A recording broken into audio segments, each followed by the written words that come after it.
आज Doubtnut app download करें। Doubtnut पर अपने सभी गणित, रसायन विज्ञान, भौतिक विज्ञान और जीव विज्ञान के डाउट्स का करो सफाया। बस प्रश्न की फोटो खींचो, एक ही प्रश्न को क्रॉप करो और तुरंत वीडियो सोल्यूशन पाओ। अभी डाउनलोड करें। हेलो दोस्तों, हमारा प्रश्न है गैलीलियो दूरदर्शी का वर्णन निम्न शीर्षकों के अंतर्गत कीजिए। पहला है कि प्रतिबिंब का बनना, ठीक है, उसका किरण पथ। दूसरा है आवर्धन क्षमता का सूत्र लिखिए, जबकि प्रतिबिंब पहला है अनंत पर बने और दूसरा क्या है स्पष्ट दृष्टि की न्यूनतम दूरी पर बने। और तीसरा है कि नली की लंबाई हमें ज्ञात करनी है। तो देखिए गैलीलियो दूरदर्शी जो होता है, ठीक है, ये भी क्या होता है आकाशीय पिंडों का जो उपयोग, आकाशीय पिंडों को देखने के लिए दूरबीन का हम लोग क्या करते हैं उपयोग करते हैं, ठीक है। तो गैलीलियो के दूरबीन और जो हमारा पार्थिव दूरबीन या फिर गैलीलियो जो खगोलीय दूरबीन होता है उसमें ये अंतर होता है कि जो हमारा जो गैलीलियो दूरबीन या दूरदर्शी में जो नेत्रिका होता है वो क्या होता है, एक अवतल लेंस होता है, ठीक है। जबकि बाकी दूरबीन की अगर हम बात करें तो उसमें क्या होता है, दोनों अभिदृश्यक और नेत्रिका दोनों क्या होता है, उत्तल लेंस होता है, ठीक है। तो यहाँ पे देखिए ओ क्या है, ये अभिदृश्यक लेंस है, अभिदृश्यक लेंस, क्योंकि ये क्या होता है वस्तु की तरफ होता है। और यहाँ पे ये क्या है अवतल दर्पण, अवतल लेंस, जो क्या है नेत्रिका लेंस है, ठीक है।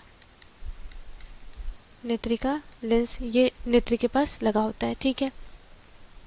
अब देखिए किरण आरेख को समझते हैं। पी क्यू क्या है, एक दूर स्थित वस्तु है, ठीक है, जिसे जिसे हम लोग क्या कर रहे हैं देखने, जो गैलीलियो दूरदर्शी है उससे हम लोग देख रहे हैं और गैलीलियो दूरदर्शी को हम उस तरह से क्या कर रहे हैं यहाँ पे प्रतिस्थापित कर रहे हैं ताकि इसका जो अभिदृश्यक हो वो कहाँ हो, पी क्यू के सामने हो, ठीक है। तो क्या होता है कि जब इससे जो समांतर किरणें आती हैं अभिदृश्यक लेंस से अपवर्तन के पश्चात, ठीक है, यहाँ पे पी डैश क्यू डैश एक प्रतिबिंब का निर्माण करती है, ठीक है, जो क्या होता है वास्तविक और उल्टा होता है। अब ये पी डैश क्यू डैश जो होता है वह नेत्रिका लेंस के लिए क्या करता है, एक आभासी वस्तु की तरह कार्य करता है, ठीक। और जब हम यहाँ से क्या होता है कि हमारी नेत्र लगी होती है, तो जब हम देखते हैं तो जो नेत्रिका लेंस से अपवर्तन के फलस्वरूप जो किरणें मिलती हैं, ठीक है, वहाँ पे क्या होता है अंतिम प्रतिबिंब का निर्माण होता है, ठीक है। जो अंतिम प्रतिबिंब यहाँ पर क्या है, अंतिम प्रतिबिंब का जो निर्माण हो रहा है वो क्या है P double dash Q double dash, ठीक है, P double dash Q double dash. और इसकी अगर हम प्रकृति की बात करें तो प्रकृति कैसी है, ये आभासी, सीधा और आवर्धित होता है, ठीक है, मतलब वस्तु से बड़ा हमें प्रतिबिंब दिखता है, ठीक है। तो इस प्रकार से क्या होता है गैलीलियो दूरदर्शी में प्रतिबिंब का निर्माण होता है और जिसमें नेत्रिका लेंस क्या होता है, एक अवतल लेंस होता है, ठीक है। तो इस प्रकार से क्या होता है गैलीलियो दूरदर्शी में प्रतिबिंब का निर्माण होता है। अब बात करते हैं आवर्धन क्षमता का। आवर्धन क्षमता की अगर हम बात करें तो इसमें दो स्थिति होती है, जब हमारा क्या हो सामान्य समायोजन की स्थिति और दूसरा क्या है स्पष्ट दृष्टि की न्यूनतम दूरी। सामान्य समायोजन की स्थिति में अगर हम आवर्धन क्षमता देखें अर्थात जब हमारा प्रतिबिंब कहाँ बन रहा हो, अनंत पे, ठीक है, सामान्य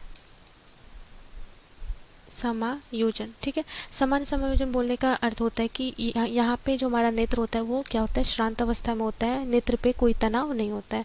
तो इसके लिए जो आवर्धन क्षमता का सूत्र होता है वो होता है माइनस एफ नॉट बटा एफ ई के बराबर, ठीक है। जहाँ पे ऋणात्मक चिन्ह सूचित कर रहा है कि हमारा जो अंतिम प्रतिबिंब है जो किससे बन रहा है, अवतल लेंस से बन रहा है, ठीक है। तो चूंकि अवतल लेंस की फोकस दूरी क्या होती है, ऋणात्मक होती है, तो यहाँ पर एफ ओ क्या है, यह है अभिदृश्यक लेंस की फोकस दूरी और एफ ई क्या है, नेत्रिका लेंस की फोकस दूरी। तो नेत्रिका लेंस की फोकस दूरी क्या होगी, वो ऋणात्मक होगी क्योंकि नेत्रिका लेंस क्या है हमारा अवतल लेंस है, ठीक है। तो इसीलिए ये क्या होता है माइनस एफ नॉट बटा एफ ई।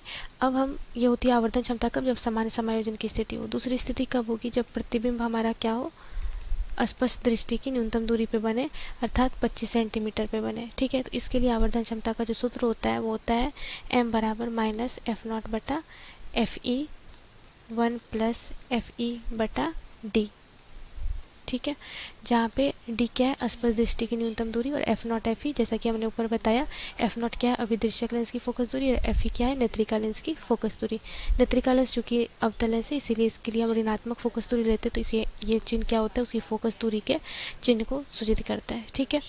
तो इस प्रकार से होता है। तो जब प्रतिबिंब क्या हो स्पष्ट दृष्टि की न्यूनतम दूरी पे बने तो आवर्धन हमें क्या प्राप्त होता है, अधिकतम प्राप्त होता है, ठीक है।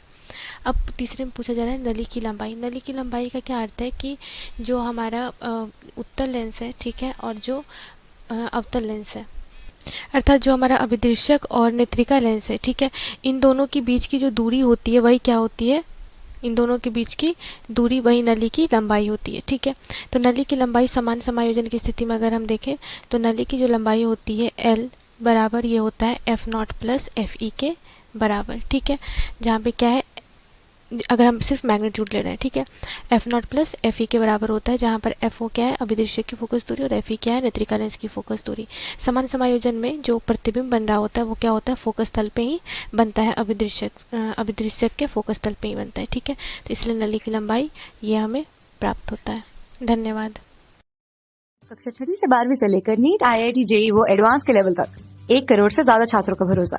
आज ही डाउनलोड करें डाउटनेट ऐप या व्हाट्सएप करें अपने सारे डाउट्स 8400 400 400 पर।